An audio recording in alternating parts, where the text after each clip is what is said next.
have a general idea of what you want to do and start thinking about what that means in terms of your time off from work, in terms of your children's time off from school, in terms of your finances, in terms of the weather and the places that you're trying to visit, and see if you can craft a plan around that.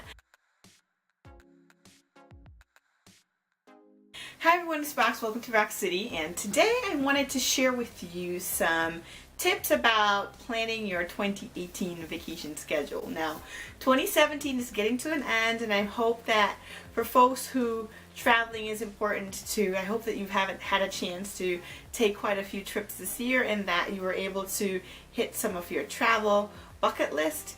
And as the year is coming to a close, I wanted to use this time to talk with you about what to do to ensure that you have a successful 2018 as far as travel is concerned, and obviously all your other stuff. I don't have much advice about that.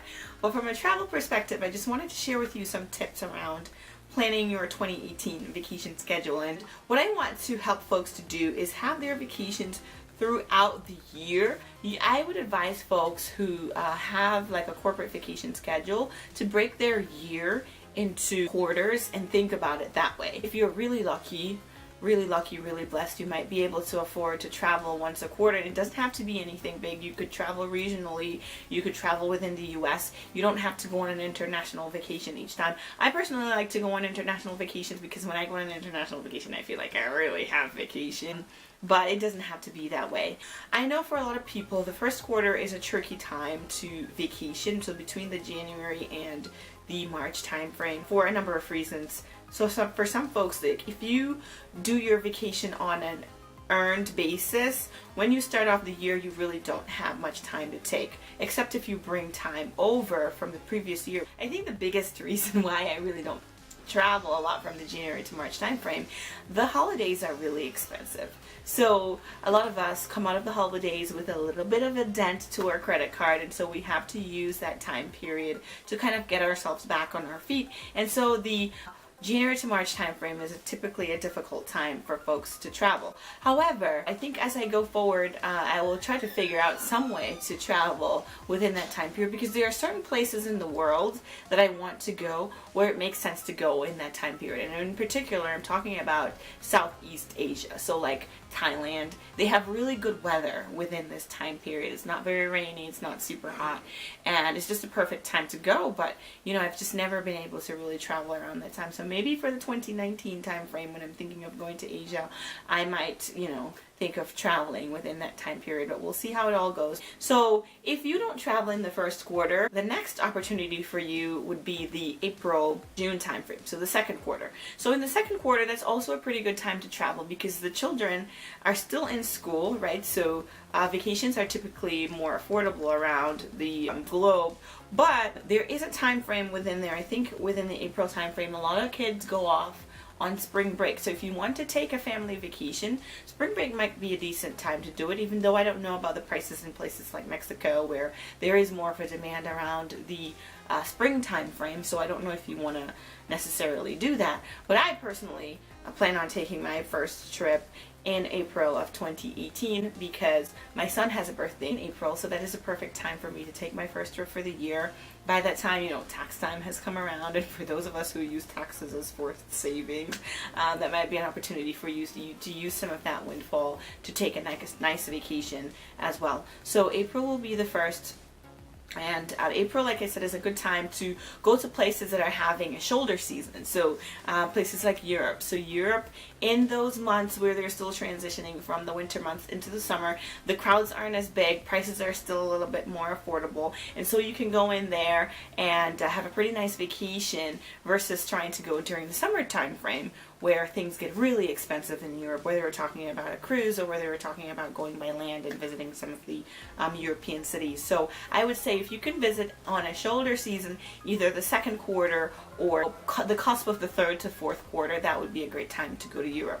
When you're past the second quarter period going into the summer, the children are out of school if you're parents, and now you're starting to think, you know, what am I going to do with my entire summer? I personally don't go on Well, last summer was an exception because last summer I basically went to the Caribbean just prior to the start, or right at the very early part of the hurricane season. I would say if you're traveling during the summer, it makes sense to kind of stay within the U.S. or within the Caribbean, because those places are very affordable during the summer. And you can also go to places like theme parks. There's so much for you to do within the summer, and because it's warm and it's pleasant here, you don't feel that much of a push to go elsewhere. But the summertime is a great time because everybody has free time during the summer, and if you look really hard, you don't even have to look really hard, but if you take your time and do some planning, you'll be able to find places that are really affordable during the summer time frame as well.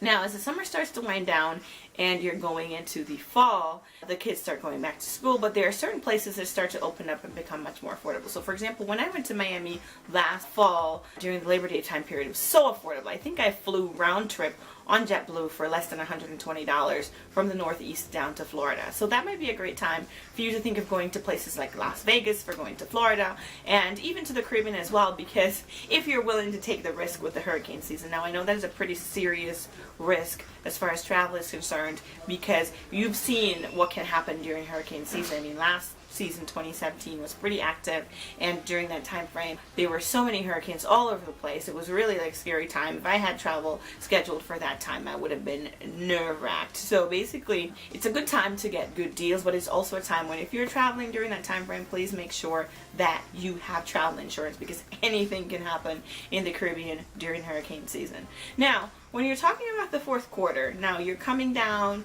through October, November, December. So there's a lot of things going on, right? So if you're here in America, you're basically having your holidays with regards to Halloween, and then you have your Thanksgiving, and you have your Christmas. Now, the Christmas time is a very expensive time to travel.